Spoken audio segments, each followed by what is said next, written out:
வணக்கம் நண்பர்களே. ஜெயா டிவியின் நேர்முகம் நிகழ்ச்சியில் உங்களை இன்று மீண்டும் சந்திப்பதில் மிகுந்த மகிழ்ச்சி. தேர்தலுக்கு இன்னும் சில மாதங்களே இருக்கின்றன.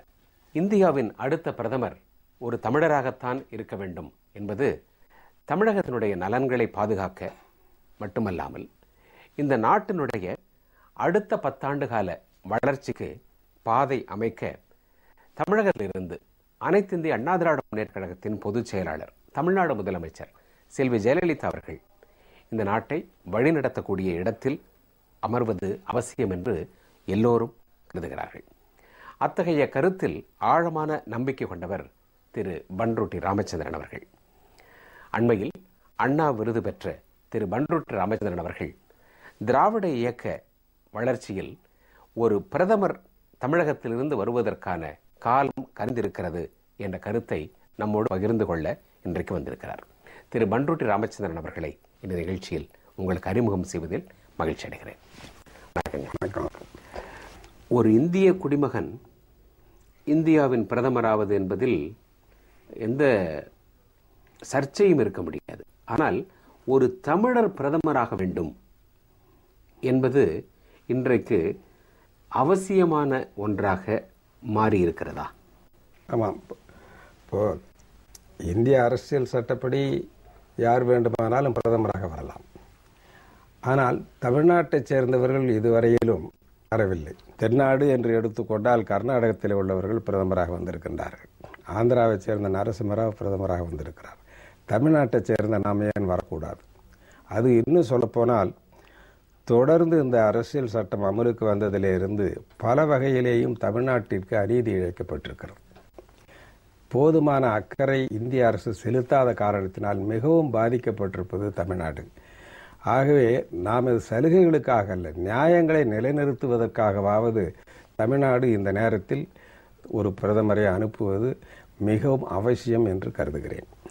இந்த தேர்தலை பொறுத்தவரையில் காங்கிரஸ் கட்சி வராது என்கிற ஒரு கருத்து எல்லோரிடத்திலேயும் வந்திருக்கிறது. இன்னும் சொல்லப்போனால் காங்கிரஸார் இடத்திலேயே கூட அந்த எண்ணம் வந்திருக்கிறது. எதிர்க்கட்சியாக இருந்து செயல்படவும் அவர்கள் தயாராக இருப்பதாக அறிகிறேன்.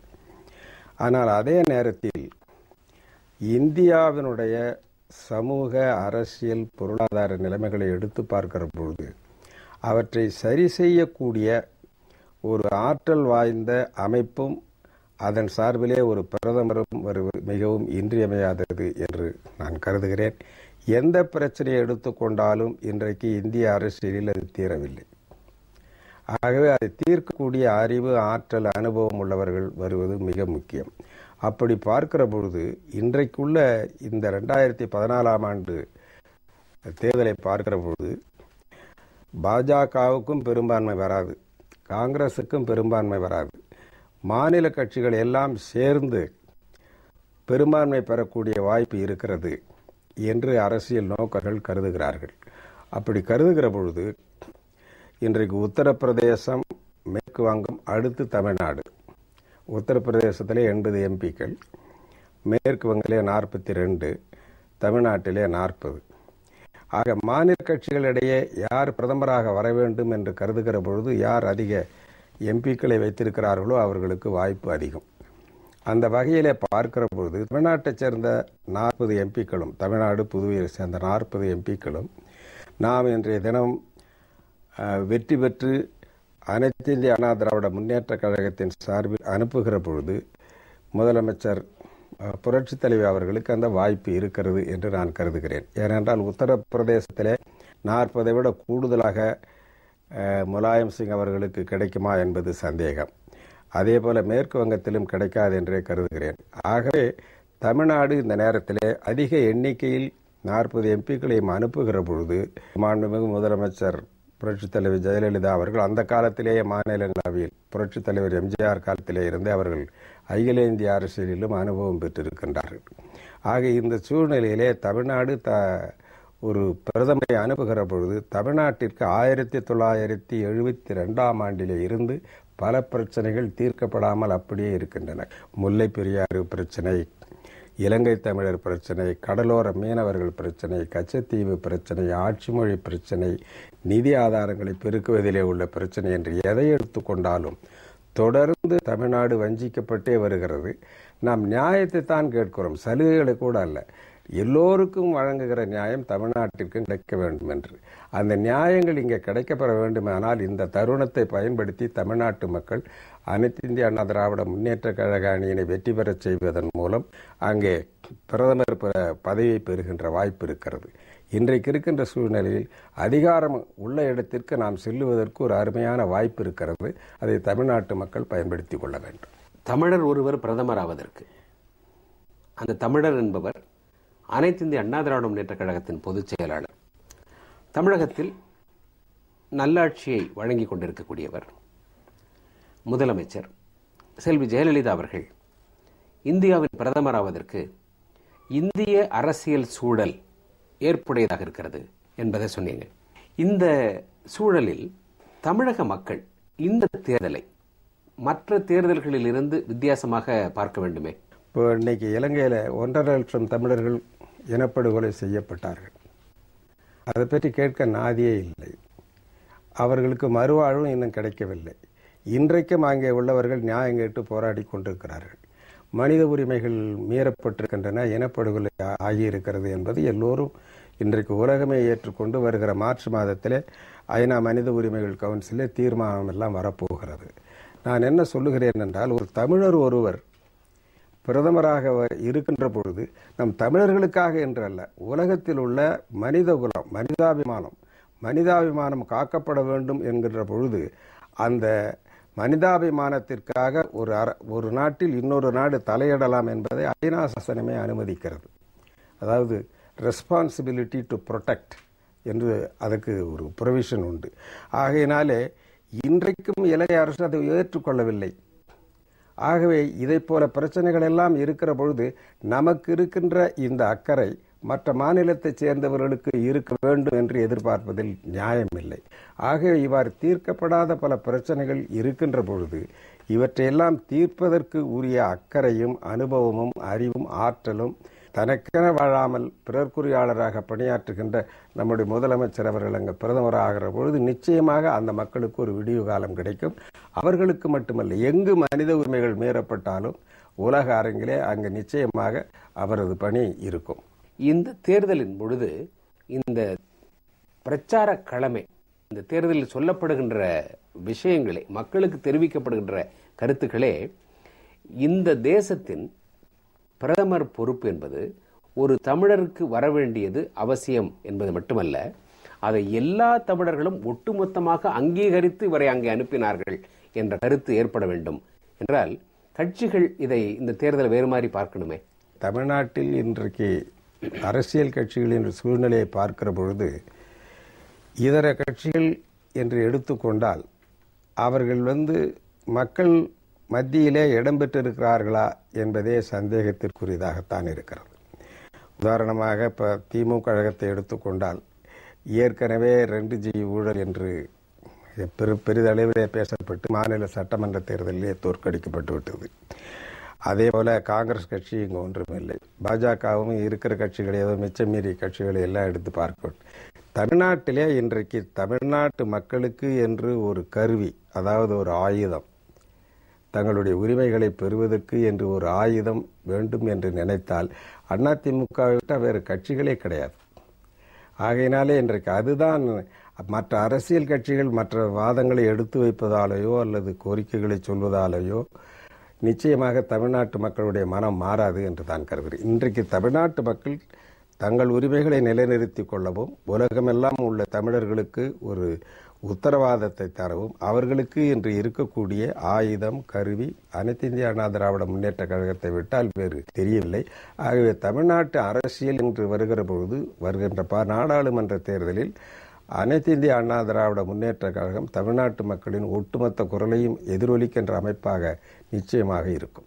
பிரதமர் பதவிக்கு அறிவிக்கப்பட்டிருக்கக்கூடிய மற்றவர்கள் நரேந்திர மோடி இங்கே கூட்டத்தை கூட்டி இந்த கூட்டத்தின் வழியாக தமிழகத்தில் ஒரு ப்ரோ பிஜேபி என்ற நிலை உருவாகி இருக்கிறது என்று சொல்ல சிலர் முயற்சித்தால் உங்களுடைய நீண்ட அரசியல் அனுபவத்தில் இந்த திராவிட இயக்க களம் மாறி இருக்கிறது என்று அஞ்சுகிறீர்களா? பாரதிய ஜனதா கட்சியினுடைய பிரதமர் வேட்பாளராக நரேந்திர மோடி அறிவிக்கப்பட்டிருக்கிறார். அவருடைய மனப்போக்கு பிரம்மாண்ட திட்டங்களில் செல்லுகிறதே தவிர சாதாரண மக்களுக்கு பயன்படக்கூடிய வகையிலே அவருடைய எண்ண ஓட்டம் இல்லை என்பது எனக்கு உண்மையிலேயே அதிர்ச்சியாக இருக்கிறது. எது நன்மை தருமோ அத்தகைய திட்டங்களை செய்வேன் என்று அவர் வாயில வரல. எனக்கு என்னமோ மோடி அவர்களுடைய அந்த சிந்தனை ஓட்டம் எனக்கு மக்களை சார்ந்ததாக இல்லை, ஏழை எளிய மக்களை கைதூக்கி விடுகின்ற ஒரு திட்டங்களாக தெரியவில்லை. இத்தகையவர்களிடத்திலே நீங்கள் ஆட்சி ஒப்படைத்தால் எப்படி நம்முடைய பிரச்சனைகள் தீரும்? உலகம் முழுவதும் இன்னைக்கு என்ன பிரச்சனைனா, இன்றைக்கு பின்பற்றப்படும் கொள்கையினால் பணக்காரர்கள் மேலும் பணக்காரராகிறார்கள், ஏழைகள் மேலும் ஏழைகளாகிறார்கள். இந்தியாவே எடுத்துக்கிட்டீங்கன்னா ஒரு 3% குடும்பங்களினுடைய வருமானம், மேல்மட்டத்தில் இருக்கிற குடும்பங்களினுடைய வருமானம் இந்தியாவினுடைய மக்கள் தொகையில் பாதி பேர் 50% குடும்பங்களினுடைய வருமானத்தை விட அதிகம். 3 பேருக்கு வர்ற சம்பாத்தியம் அங்கே 50 பேருக்கு கிடைக்கல. இதுதான் எனக்கு உள்ள நிலைமை. ஆகையினால யாரை மையமாக வைத்து பொருளாதார கொள்கை வகுக்கப்பட வேண்டும் என்றால் மக்களை, அதுவும் குறிப்பாக பாமர மக்களை மையமாக வைத்து பொருளாதார கொள்கை வகுப்பதன் மூலம்தான் முன்னேற்றத்தை நாம் அடைய முடியுமே தவிர ஏற்கனவே கடைபிடிக்கப்படுகின்ற பொருளாதார கொள்கை மேலும் இந்த வேறுபாட்டை அதிகரிக்கத்தான் பயன்படும். அத்தகைய கொள்கை மாற்றம் இன்றைக்கு பாஜகவிடமும் தெரியவில்லை, காங்கிரசிடமும் தெரியவில்லை. ஆகவே தலைகீழ் பொருளாதார கொள்கையை கடைபிடிப்பதனுடைய விளைவாக மேலும் மேலும் இந்தியா கீழே போகும். இத்தகைய ஒரு முடிவை எடுப்பதற்கு இதற்கு முன் 10 ஆண்டுகள், ஏன் 18 ஆண்டுகள் என்று கூட சொல்லலாம், திமுக தொடர்ந்து மத்திய அரசுல அங்கம் வகித்து வந்திருக்கிறது. திமுகவால மத்திய அரசுக்கும் இந்த நாட்டுக்கும் நிகழ்ந்தது என்ன என்றால் ஊழலும் அவப்பெயரும் முறைகேடுகளும் தான். அதன் காரணமாக ஏற்பட்ட பொருளாதார வீழ்ச்சி தான். இந்த சூழலில் திமுகவினுடைய இத்தகைய நடவடிக்கைகள், இந்த பொருளாதார வீழ்ச்சிக்கு அதனுடைய ஊழல் காரணமாக அமைந்தது, சுயநலமான நடவடிக்கைகள் காரணமாக இந்த நாட்டினுடைய பொருளாதாரம் சீர்குலைந்தது, பல்வேறு பெரிய ஊழல்கள் நடைபெறுவதற்கு அவர்கள் போட்டுக் கொடுத்த சூத்திரம், இவையெல்லாம் எந்த அளவிற்கு மீண்டும் மீண்டும் தமிழக மக்களின் நினைவில் இருக்கும்? இல்லை, தமிழ்நாட்டு மக்களை பொறுத்தவரையில் திமுகவை கைகழுவி விட்டார்கள் என்றே நான் கருதுகிறேன். ஏன்னா அவங்க பல நேரங்களில் பார்த்துட்டாங்க, இவங்க எங்கே போனாலும் அங்கங்கேயும் ஊழல் பண்ணி அங்கங்கேயும் பணம் சம்பாதிக்கிறது, இதையே பண்ணதனுடைய விளைவாக வந்த எரிச்சல் தான் கடந்த சட்டமன்ற தேர்தலில் அவர்கள் எதிர்க்கட்சியாக கூட வர முடியாத ஒரு நிலைமை ஏற்பட்டது. ஆகவே தமிழ்நாட்டு மக்களை பொறுத்தவரையிலே திமுகவை இனி ஏற்றுக்கொள்ள மாட்டார்கள் என்றே கருதுகிறேன். அரசியல் அரங்கத்தை பொறுத்தவரையிலே திராவிட இயக்க கட்சிகள் என்று வந்ததில் திமுக இன்றைக்கு பாதாளத்திற்கு போய்விட்ட காரணத்தினால் மிஞ்சி இருப்பது அனைத்து இந்திய அண்ணா திராவிட முன்னேற்ற கழகம் தான். வேற கட்சி எனக்கு தெரியவே இல்லை. இதுதான் இன்னைக்கு உள்ள சூழ்நிலை. இன்னைக்கு இருக்கிற ஒரே நம்பிக்கை அனைத்து இந்திய அண்ணா திராவிட முன்னேற்ற கழகம், அதனுடைய தலைவர் மாண்புமிகு புரட்சித் தலைவர்கள் மூலம் தமிழ்நாட்டுக்கு ஏதாவது விடிவு காலம் ஏற்படாதா என்பதுதான் இன்றைக்கு இருக்கக்கூடிய சூழ்நிலையை தவிர என்னை பொறுத்தவரையிலே மற்ற அரசியல் கட்சிகளை பெரிதாக தமிழ்நாட்டு மக்கள் கருத மாட்டார். அண்மையில் ஒரு ஒலிப்பதிவு ஒன்று வெளியாயிற்று. 2G வழக்கில், 2G விவகாரத்தில் முன்னாள் போலீஸ் அதிகாரி ஜாஃபர் சேட்டும் திமுக தலைவருடைய உதவியாளராக இருக்கக்கூடியவருடைய உரையாடல், அவங்க குடும்பத்தை சேர்ந்தவருடைய உரையாடல், அந்த நிறுவனத்தினுடைய கலைஞர் டிவியினுடைய உயர் அதிகாரியுடைய பேச்சு, இதெல்லாம் என்று ஒரு ஒலி நாடா வெளியாகி இருக்கிறது. Ma'am, I just read out the statement. See, it is in line, ma'am. I just suggested the boss. Boss said, okay. I just wanted to keep it, ma'am. First, 2011 அன்று நான் விடுத்த அறிக்கையில் 2007-2008 ஆண்டில் மத்திய தொலைத்தொடர்பு துறையால் ஒதுக்கப்பட்ட 2G அலைக்கற்றை விவகாரத்திற்கும் 2009 ஆண்டில் கலைஞர் தொலைக்காட்சி மற்றும் சினியுக நிறுவனத்துக்கும் இடையே நடந்த கடன் பரிவர்த்தனைக்கும் எந்தவித தொடர்பும் கிடையாது என்றும், சினியுக நிறுவனத்திடமிருந்து கடனாக பெறப்பட்ட 200 கோடி ரூபாய் கலைஞர் தொலைக்காட்சி நிறுவனத்தால் திருப்பி தரப்பட்டு விட்டது என்றும், அந்த தொகைக்கான வட்டி 31 கோடி ரூபாய் கொடுக்கப்பட்டது என்றும், இந்த பரிவர்த்தனை முழுவதும் வருமான வரித்துறைக்கு தெரியப்படுத்தப்பட்டு அதற்கான வரியும் முறையாக செலுத்தப்பட்டது என்றும் தெரிவித்திருந்தேன். இதற்கு பிறகும் இந்த கடன் பரிவர்த்தனை குறித்து மத்திய புலனாய்வுத்துறை நீதிமன்றத்திலே குறிப்பிட்டுள்ளது. எனவே மத்திய புலனாய்வுத்துறைக்கோ வருமான வரித்துறைக்கோ எந்த விதமான சந்தேகம் இருக்குமானால் அவர்கள் எப்போது வேண்டுமானாலும் கலைஞர் தொலைக்காட்சி நிறுவனத்தின் ஆவணங்களையும் கணக்குகளையும் சரிபார்த்து தெரிந்து கொள்ளலாம். அதுல எங்களுக்கு எந்த விதமான ஆட்சேபனையும் இல்லை. சரத்குமார், நிர்வாக இயக்குனர், கலைஞர் தொலைக்காட்சி.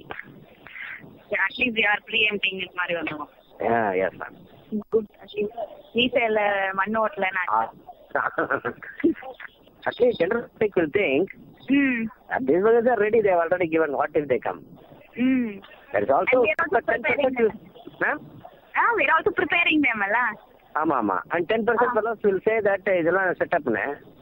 ஆமா. அது எப்படி சொல்லதான் போறான்? At least 70% fellows will say that Kalaignar TV surprise னு சொல்றதுக்கு பதிலா நம்ம ஏற்கனவே திறந்த புத்தகம்னு சொல்லிட்டோம். இத வாசிட்டு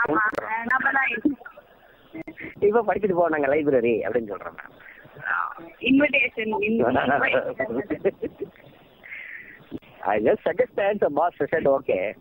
I'll take your opinion also. It's better, ma'am? Yeah, it's definitely better than what he was saying. Yeah. Because he is trying to be so funny. He's saying they come at this time, that time nobody will know. They will tip off and come, ma'am. Definitely. ஆமா, அதுவும் correct. Sir Sarath. ஆமா sir. அங்க sir அவரும் அமிர்தம் sir 2 பேரும் இங்க பாருங்க sir. இன்னும் சீக்கிரமா பார்க்கல. சரி சார். அதாவது நம்பர் ஃப்ரீயா இருக்கா? ட்ரை பண்றேன், கிடைக்க மாட்டேங்குது. இப்போ என் ஃபோன் கொடுத்துருவா சரிங்களா? ஃபோன் கொடுப்பேன். இந்த ஃபோன் கொடுப்பேன். அது வரேன் sir. Hello. Sir. Sir. The phone is not reachable? Sir, I've kept that in the past. I come to Alvar's house. Okay. What is the issue now? Sir, those senior people called up from Bombay, Delhi. And they said that their information is that next week, positively, they're not going to come with a questionnaire or something. They will only come and take custody of the directors. So please be prepared. So I asked him, how sure are you? He said, all our information is sure. It is 100% sure. Please inform your leader right now. So I said, it's afternoon time right now. It's not possible. They're saying we are passing on the information to you. Now it is up to you to decide how you want to handle it. Okay, beyond this we cannot tell, but please take it away. Last time also they said this, no? Last time they said Raja they said that no. TV office, they said they are coming. You remember? He said that he said that everything is ready. They're now pushing for arrest. They're not in pushing for questionnaire and the inquiry. They're pushing for arrest. So it's up to you guys to take it. You please do another thing. Check out from your sources before you want to take any further action. I called up Amritam. They had gone from function. Ramnayan sir, some daughter, some granddaughter, some function was there. They gone there. So first he said leave it. Then he suddenly said no, it's better we go tell off Shanmunathan sir. That time I sent you an SMS that we're heading here. We came here, then they decided not to tell. Then I went back home. Then again I got a call saying come back. No, I told Shanmunathan not to tell now. Please we check up. Correct, it's better. So it's better we take the checkup 100% sure and then do it. But from whatever they're saying, they sound a little panicky. So anyway, they call me back. Please come back. And just now I think from Chidambaram sir and the entire Congress they have done it up. So they're waiting, sitting down. So K.R. Balu sir said we'll handle it. That's where it is now. Okay, when you are telling Kalaga, tell that you have also told me. Thanks. I am checking up. So they are saying that it is 50-50 only. You guys are not confirming. They are saying that no way. Logic, they are telling about 2-3 logic. One, they are saying in that case, first to be touched will be the senior guys. Correct. That has not been done. Maybe they are doing it to apply some pressure so that they will not look in the direction. We have conveyed the facts about the transaction and also the fact that she is not a director.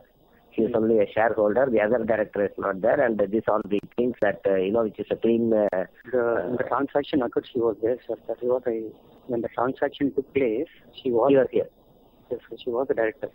Really? Yes, sir. That day you said no? She resigned in December. All backdate is going on now, sir. I am sitting in signing soon. No, she resigned in December, but the most thing coming? Money came in 2008, no, sir. Oh, this December only she resigned. Which December? Yes, sir, this December. This December or maybe last, but she was there as a director when Sir, I've signed some 100 pages of backdated thing. Yesterday only I've taken a Xerox and sitting and reading it now. The problem is that because we are hearing news and getting news and the queries, then we are manipulating according to that. So pages have been changed. When Kanni Madam was not there in Kanni Madam, I know 2007 she was not there. Periyamma continued to be because Periyamma continued to be, that I know. Correct. Periyamma continued to know, but there because, and she has said that she has no knowledge of English or Tamil, no? Correct. My sources are telling, no, that is highly precipitative, which they will not do. First, they will question. Even if that is the case, they will question. If they are not convinced and if there is something, they see that tracing or some damage in the trail or destroying evidence and all those things, then they may go for that. they'll take a little aggressive. Yeah. Okay, I'll just pretty much convey it to you. You want to speak to Shanmugathan sir and tell him the same, so he will tell him Tamil better than me, sir. No, I will tell. But if I am your meeting boss, you tell this also, that later I will tell boss in the evening. Fine. Okay, fine. Thank you, sir. Yeah, first. வணக்கம் சண்முகா. Sir பேசிட்டேங்க sir. அவர் 60 முதல் பண்ணிடுறேங்கிறாரா. சரி. 60க்கு எல்லாம் ரெடியா இருக்குது. Advertisement மாதிரி நான் கொடுத்துறேன். 5 வருஷத்துக்கு அட்வர்டைஸ்மெண்ட் போட்டு கொடுத்துறேன் நானு. அப்படிங்கிறா. இன்னொரு 20க்கு வழி பண்ணி தரேன், உடனே பண்ண முடியாது அப்படிங்கிறாரா. சரி. அதாவது சார் 60 கன்ஃபார்ம் ஆயிடுச்சு அப்படின்னு. நான் சரி அந்த 60க்கு முதல் ஒர்க் அவுட் பண்ணுங்க அப்படின்னு சொன்னேங்க சார். மீதி 40க்கு வேற வழி வேணும் சார் அப்படின்னா, நீங்க முதல்ல 20 பேசுவோம், நான் 20 அவர்கிட்ட பேசி பார்த்துட்டு உங்கள்கிட்ட சொல்றேன், இதுக்கு வெளியே பாருங்கன்னு சொல்லிட்டு 5 வருஷத்துக்கு அட்வர்டைஸ்மெண்ட் மாதிரி கொடுத்தாருங்க சார். கொடுத்து 60 கொடுத்துருவாரு இவன் கம்பெனிக்கு அட்வர்டைஸ்மெண்ட் மாதிரி. அப்படின்னா கரெக்டா இருக்காது. அதான் சார், நான் நேரம் இன்னொரு தான் பார்த்து ஈவினிங் பேசிடுறேங்க சார். சரி சார். 60க்கு அவர் ரெடி பண்ணிட்டாரு. 60 ரெடி சார். இன்னும் 20 ரெடி பண்ணிடுறேன்றா. இன்னொன்னு சொன்னாரா, நீங்க பெர்மிஷன் வாங்கி சொன்னீங்கன்னா எனக்கு தெரிஞ்ச இன்னொருத்தர் இருக்கார், அவர் மூலமா நான் 40 பண்ணி கொடுத்துறேங்கிறாரா. சரி சரி சரி. அது யாருன்னு நான் போன்ல வேணா நேரா பேசிக்கிறேன்னு சொல்லியிருக்கேன். நான் பார்த்து பேசிட்டு ஈவினிங் சொல்றேன் சார். தேங்க்யூ. இது போல இன்னும் பல வர இருப்பதாகவும் செய்திகள் சொல்லுகின்றன. ஏறத்தாழ 8 மாத காலத்திற்கு அவர்கள் தொடர்ந்து இது பற்றி பேசியதை ஒலிப்பதிவு செய்து வைத்திருப்பதாகவும் பீஸ் மில் அதை வெளியிட போவதாகவும் சொல்கிறார்கள். இதை காங்கிரஸ் கட்சி திமுகவை தன் பக்கம் இழுப்பதற்காக வெளியிடுகிறது என்று சொல்பவர்களும் உண்டு. எது யார் எப்படி வெளியிட்டிருந்தாலும் சரி, நடந்தது உண்மை, பேசப்பட்டிருப்பது உண்மை, குரல்கள் பதிவாகி இருக்கின்றன, இந்த தகவல்கள் எல்லாம் மக்களை சென்றடைந்திருக்கின்றன. இவ்வளவு பெரிய ஊழலை செய்த ஒரு இயக்கம் என்பது இனி தலையெடுக்கக்கூடாது என்பதில் மற்ற கட்சிகள் ஆற்ற வேண்டிய பொறுப்பு என்ன? திருவள்ளுவர் ரொம்ப அழகாக சொல்றார், குணன் இளனாய் குற்றம் பலவாயின் மாற்றார்க்கு இனநிலாம் ஏமாப்புடைத்து. நல்லது நட்பண்பு இல்லை, ஆனால் செய்யறதெல்லாம் தப்பு அப்படின்னா எதிரிக்கு அவன் போல எளியவன் கிடையாதுங்கிறார். அவருக்கு எந்த பாதுகாப்பும் கிடையாதுங்கிறார். அதனால இன்னைக்கு தமிழர்களுக்காகவோ அல்லது தமிழ்நாட்டிற்காகவோ உரிமை குரல் எடுக்கக்கூடிய தகுதியே போயிட்டுது திமுகவை பொறுத்தவரையில். ஏன்னா அவங்க பண்ண ஊழல் இப்பன்னு இல்லை, அப்போ இருந்தே புரட்சித் தலைவர் எம்ஜிஆர் வெளியே வந்தார். அன்னையிலிருந்தே நீங்கள் பார்த்தீங்கன்னா சர்க்காரியா கமிஷன்லேயே போட்டாங்களே, அதுலேயே சிபிஐ 2 ஊழல், ஒன்று கோதுமை பேர ஊழல், இன்னொன்று பூச்சிக்கொல்லி மருந்து ஊழல், 2லையும் சிக்கிட்டார் இவர். இவரே கைப்பட ஃபோர்ஜரி லெட்டர் எழுதி வச்சு அப்போவே அதில் மாட்டி, அப்புறம் அவங்க இந்திரா காந்தி அவர்களோட 1980 அவங்க கூட்டணி போட்டு அதில் தப்பிச்சாங்க.